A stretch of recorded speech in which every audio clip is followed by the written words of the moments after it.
Someone who won't drink is a weirdo.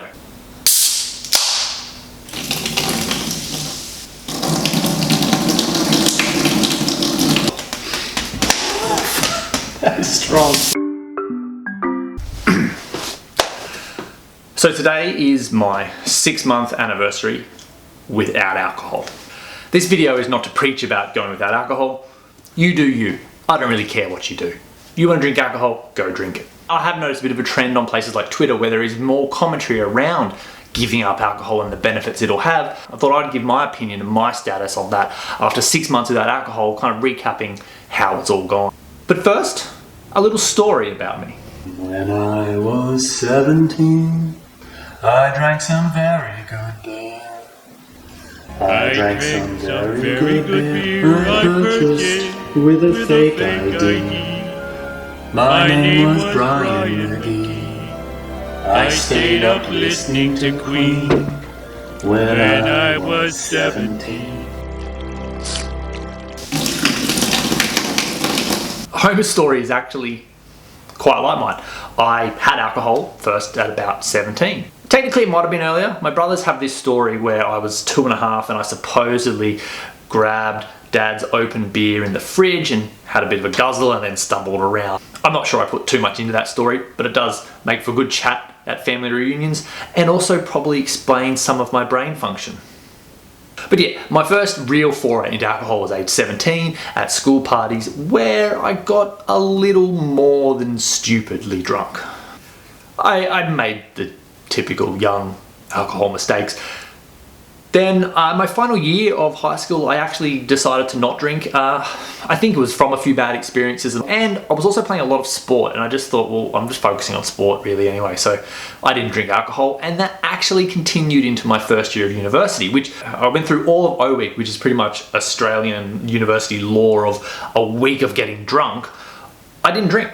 In fact, I didn't drink for the first 6 months of university. I didn't drink when I became actually legally allowed to drink at age 18. I didn't need alcohol to have fun. I just had fun and I just enjoyed myself and that was it. When I think back, I think that young Zach really knew what was going on.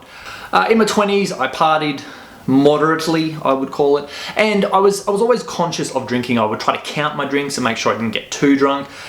But of course, that sounds sensible when you're sober, and then when you're about 2 or 3 or 4 drinks in, let's go have a dozen more, and you get stupid. And so I still had more than my fair share of drunken experiences where I got way too drunk, stupidly drunk, and did stupid things.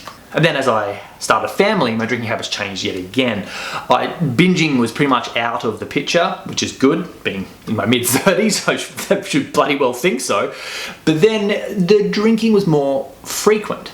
More regular. A couple of drinks almost every night. And then especially in Australia where it seems like any social gathering and event needs to come paired with alcohol. If you're celebrating something, you have a drink. If you're commiserating something, you have a drink.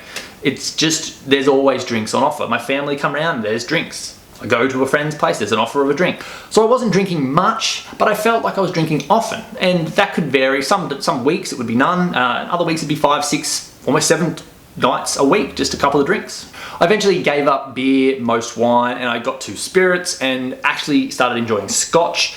But then the habit just kept snowballing where I would buy a nice bottle of scotch thinking I would savor it for a special occasion, and then I would have a couple of drinks that night, and then I would just have a couple of drinks every night until the bottle finished, at which point I would go buy another nice bottle of scotch. Until 6 months ago when on my 35th birthday I gave up alcohol altogether. I really felt that urge to just say no more.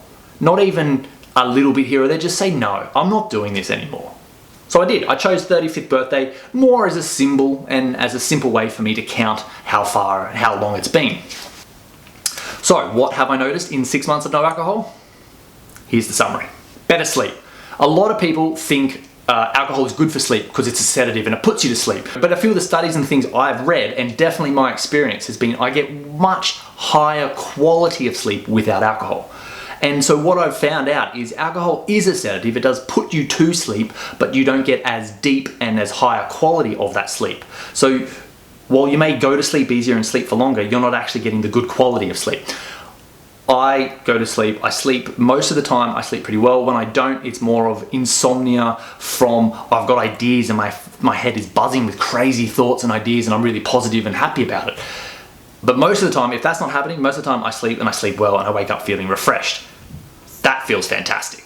Money is an obvious byproduct. You don't spend $50 to $100 a week on alcohol, more, I don't know, depending, but you don't spend that amount on money on alcohol, and I haven't replaced it with any kind of crazy vice, so I probably just have a bit more money. Not like I'm crazily rolling in money now, but it is a good side effect. I'm a better parent. So my kids are early risers. And when I say early risers, I don't just mean they get up early. I mean, they get up early and they're ready to go at 100 miles an hour. My son will come in before 6 o'clock to wake us up, and before I'm even out of bed, I think he has said 1,000 words. He is just going, going, going.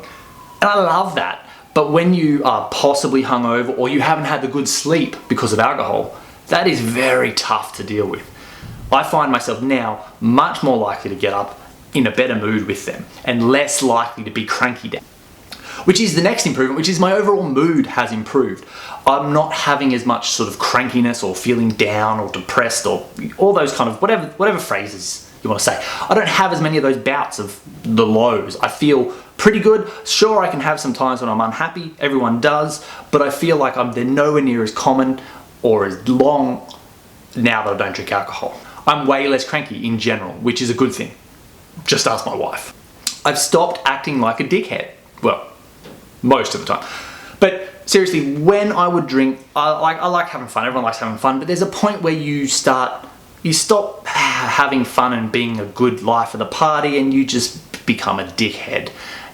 And I think I did do that a few times. And I've got moments in my head where I look back and I regret some of my actions that I did when I was drunk. To have ideas and have memories in my head that I'm not proud of. And I look back and think, I don't want to be that guy. I don't want to keep creating those kind of memories where I'm 50 and looking back going, geez, 40-year-old Zach was a dickhead. I don't want that. Healthier life and healthier actions. The phrase I've been saying is alcohol is a negativity multiplier. Alcohol creates negative actions that then compound into creating more negative actions, which compound into creating more negative actions. You drink alcohol, you decide to stay up much later than you should. You eat stupid foods. I mean, who really wants a kebab at 2 a.m? If you're not drunk and not insane, you realize how stupid that sounds. But when you're drunk, you think, yeah, I want some of that weird sliced meat shaved off of a stick. So then you go to bed late, so you sleep in. You don't have a good sleep, so you get up later. You don't really want to work out because you're feeling rubbish. So then you have lower in energy, lower mood. You eat shit of foods, you feel crap about yourself, and then you just think, well, I might as well have another drink. Like the cycle just perpetuates itself into this negativity of eating bad food, not sleeping well, not exercising. Alcohol was the linchpin of all those negative behaviors. Once I removed that, it was much easier to create all of those other positive habits. And that's the summary. For me, alcohol has negatives that far outweigh the positives. It's just like a logical function of assessment, of return of investment almost. What positives do I get from alcohol? Fuck all, really. And the negatives were stacking up. So it became a no-brainer for me to just stop alcohol. Now I sleep better, eat better, and exercise more, and have better mood. I'm loving it. And that's pretty much where I'm at. 6 months, I don't actually see myself going back to alcohol anytime soon. I made the joke with my wife that I spent the first 17-ish years of my life without alcohol. Then I spent most of the next 17 years with alcohol as a part of it. And now I've turned 35, maybe I'll spend the next 17 years without alcohol, which would take me up until my early 50s. My kids will be out of school. I might even be retired by then, so maybe that'll be a good time for a drink. I mean, what else will I do with my time, hey? But like I said, this is not a preach to tell you've got to give up alcohol and alcohol's bad. Alcohol can be great, can be fun, as long as you are doing it for your reasons and you have made that assessment. The thing I think is too common is alcohol is a socially acceptable thing. Alcohol is the norm, and it's almost expected to drink alcohol. I've noticed that when I say I don't drink, I get weird looks like, are you a fucking idiot? But people don't question really obese people, or people don't question the people who are almost alcoholics. That's okay, but someone who won't drink is a weirdo. That's kind of where we're at in society. I don't think that's right, but I'm not really going to push to make that change. I'm happy and confident in my choice of not drinking alcohol, and that's what I encourage you to do. Think about how alcohol plays a part in your life. Do you want it to play that part in your life? Are you getting any benefits from it, or is it mostly negative stacking up? And make that decision for yourself. Don't worry about social pressure. Do what you feel comfortable doing. And if that is having a few drinks with friends after work, go do it. You gotta have fun. This is your one life after all. That's it from me. Let me know if you've liked it, if you wanna hear more of this kind of stuff, you know, with a thumbs up, a comment, a subscribe, all those things. That's the feedback that lets me know that you wanna hear more of this. Otherwise, good luck and have fun.